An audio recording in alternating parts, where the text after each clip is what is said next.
Iran और America के बीच करीब 107 दिनों के बाद समझौता हो गया है। अब डिजिटल हस्ताक्षर भी हो गए हैं। 19 जून को स्विट्ज़रलैंड में दोनों पक्षों से हस्ताक्षर किए जाएंगे।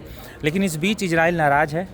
इजराइल के जंग की जो शुरुआत हुई वो इसकी सबसे बड़ी वजह इजराइल थी और इजराइल की वजह से ही जंग शुरू हुई। अमेरिका ने भी हमला बोला, बाकी सारी चीज़ें हुई, लेकिन इजराइल नाराज़ है। इजराइल क्यों नाराज़ है, इस बारे में हम आलोक जी से जानने की कोशिश करेंगे। तो आलोक जी, इजराइल क्यों नाराज़ है? देखिए, इजराइल की नाराज़गी की वजह भी है। हाँ, एक तो वो डील में उसको शामिल नहीं किया गया। वो डील में शामिल नहीं किया गया कि इजराइल खुद ही दूर हो गया है। हाँ, कि आप लोग आपस में बात करिए, हमको इसका हिस्सा नहीं रहना है। लेकिन जो वो उसकी जो चिंताएं थीं कि न्यूक्लियर वेपन नहीं बनाएंगे ये, हाँ, उनके, और फिर मिसाइल प्रोग्राम जो है, बैलिस्टिक मिसाइल प्रोग्राम जो है, तो इसको है अभी ड्राफ्ट जो भी बना है उसमें किस रूप में उसको रखा गया है। हालांकि ईरान और ये दावा ये कर रहे हैं कि ईरान का कहना है कि इस पे जो है शुक्रवार के बाद परमाणु जो उसके न्यूक्लियर प्रोग्राम है उस पे वो बातचीत करना शुरू करेगा। कोई कमिटमेंट नहीं दिया है। कमिटमेंट देना अलग चीज़ होती है, बातचीत करनी अलग चीज़ है। बातचीत हमने ये देखा, जैसे इजराइल शुरू से कहता रहा है कि ईरान का परमाणु कार्यक्रम उसके लिए खतरा है। हाँ। उसकी बैलिस्टिक मिसाइल प्रोग्राम और जो हुती, हमास या जिस तरह के जो संगठन है हिजबुल्ला, तो ये लोग उसके लिए खतरा है, लेकिन वो इस पर तो कुछ हुआ नहीं। अभी क्या है ना, क्लियर कट कुछ अभी सामने आया नहीं है क्या है सामने।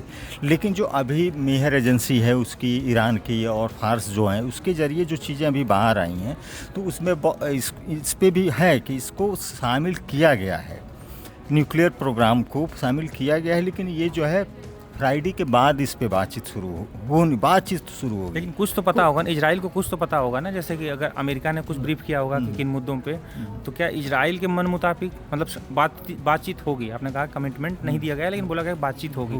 क्या बातचीत होगी? तो समझौते में इजराइल तो चाहता था कि समझौते में ही हो जाए, लेकिन क्या कहा है, कितना कहा है, किस स्तर पर कहा गया है? तो इजराइल यानी कुछ शर्तें ऐसी होंगी तभी तो इजराइल नाराज़ है। नाराज़गी की वजह क्या हो सकती है? नाराज़गी की वजह जो है वहाँ पे जो एयर लेपिड हैं इजराइल में अपोजिशन लीडर, वो विपक्ष के नेता, हाँ, विपक्ष के नेता, उन्होंने कहा है कि ये सबसे बड़ा अब तक की ये है नेतन्याहू की सबसे बड़ी डिप्लोमेटिक फेल्योर है और इतनी बड़ी नाकामी अब तक नहीं मिली है, और जंग चूँकि हम लोग हार चुके हैं। तो इजराइल का ऑब्जेक्टिव इस युद्ध को लेकर के अलग था। वो था पहला उसका मतलब वो रेजिम चेंज था, और रेजिम चेंज नहीं हो पाया। आपका जो स्टॉक प्राइस था यूरेनियम का वो अब तक नहीं मिल पाया है। बैलिस्टिक और न्यूक्लियर प्रोग्राम है, और जो इसके हुथीज़, हमास और हिजबुल्ला जो हैं प्रॉक्सी, ये जो हैं इसको लेकर के अभी भी चीज़ें स्पष्ट नहीं हुई हैं, ना ईरान की तरफ से ना अभी अमेरिका की तरफ से।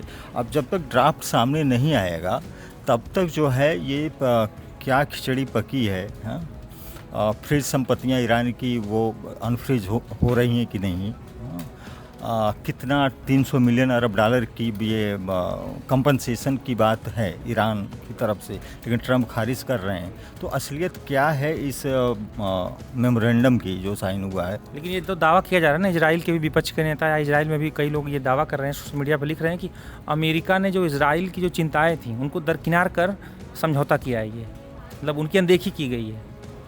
इजराइल की चिंताएं, वो बिल्कुल सही कर रहे हैं। वो दावा कर रहे हैं कि हाँ, ये इजराइल की जो चिंताएं थी हैं उसको इसमें एड्रेस नहीं किया गया है।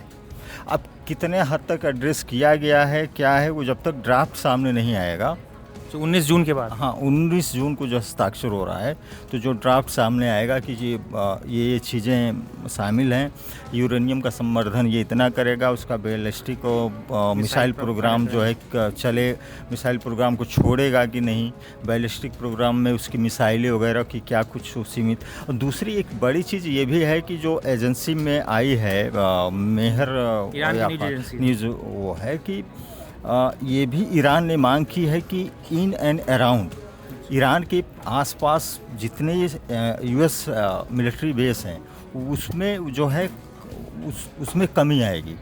तो क्या ये अपना बेस कम करेंगे, सैनिकों को हटाएंगे? ये जो है अगर ऐसा होता है तो ये बहुत बड़ा यूएस के लिए एक ड्रॉबैक होगा, बहुत बड़ी मतलब इतनी सालों ट्रंप से। पर भी तो दबाव था ना, जिस तरह से ट्रंप उतावले थे इस डील के लिए, उन पर दबाव था।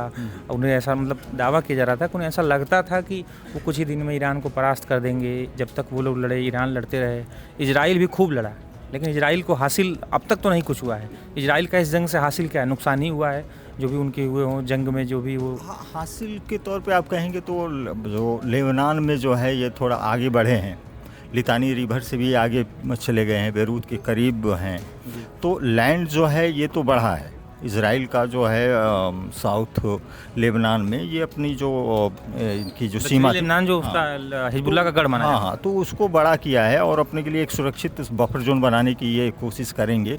और इजराइल के जो रक्षा मंत्री इजराइल कार्ड्स हैं, उन्होंने कहा है कि अभी जो भी हो जाए, अभी IDF वहाँ से हटेगी नहीं, वो वहीं रहेगी। तो वो उनका इरादा साफ है कि अब जितना हमने ज़मीन पकड़ लिया है उसको छोड़ेंगे नहीं, वहीं रहेंगे और वो बफर जोन बनाएंगे। और दूसरा, अगर और इजराइल बहुत इन चीज़ों को कमिटमेंट, और इसमें हमको नहीं लगता कि वो इसकी बहुत वो परवाह करता है। उसको लगेगा कि नहीं, हमको सिक्योरिटी को खतरा है, तो वो फिर हमला शुरू कर देगा। लेकिन अभी तो जो भी रिपोर्ट्स आ रही हैं, तो आप इसको एक तरह से तो ईरान की बढ़त माना जा रहा है ना, ईरान के मन मुताबिक ज़्यादा ये देखा जा रहा है। जैसे कि ट्रंप, कई एक्सपर्ट मान रहे हैं कि ये जो 2015 में ओबामा के समय जो डील हुई थी, वो इससे जो है वो इससे बेहतर थी।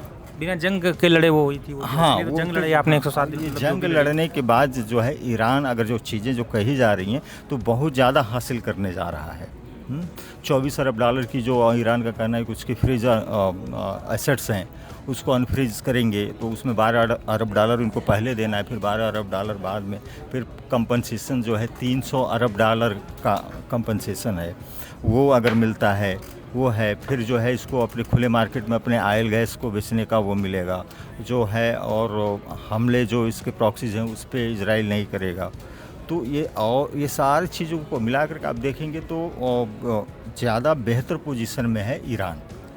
इजराइल जो है अपने अस्तित्व में आने के बाद से अमेरिका से उसके संबंध ज़्यादा रहे हैं। सबसे ज़्यादा यहूदी इजराइल में है, उसके बाद अमेरिका में है। अब काफ़ी प्रभावशाली भूमिका में माने जाते हैं। तो क्या इससे अमेरिका अगर समझौते 19 जून को स्विट्ज़रलैंड में जो लगेगा, अंतिम मुहर लगनी है, हस्ताक्षर होने हैं दोनों तरफ से, उसके बाद अगर उसमें कुछ इजरायली हितों को नज़रअंदाज किया जाता है, यानी जो भी तो मसौदा तैयार हो गया, डिजिटल साइन भी हो गए, तो क्या इससे अमेरिका और इजराइल के रिश्तों पर फ़र्क पड़ेगा? क्योंकि विपक्षी दल आरोप लगा रहे हैं कि मतलब ऐसा हुआ नहीं है कभी, जिस तरह से अमेरिका नज़रअंदाज कर रहा है या राष्ट्रपति ट्रंप नज़रअंदाज कर रहे हैं, तो रिश्तों में फ़र्क पड़ेगा दोनों देशों के? नहीं, तो देखिए वो फिलहाल फौरी तौर पे पड़ सकता है। जिस तरीके का नेतन्याहू का इसके लिए भी बड़ी आलोचना हो रही है कि ट्रंप इस तरह से डिक्टेट नहीं कर सकते नेतन्याहू को एज ए PM कि मैं तुम्हारा बॉस हूँ और तुम वही करोगे जो मैं तुमसे कहा जाएगा करने के लिए।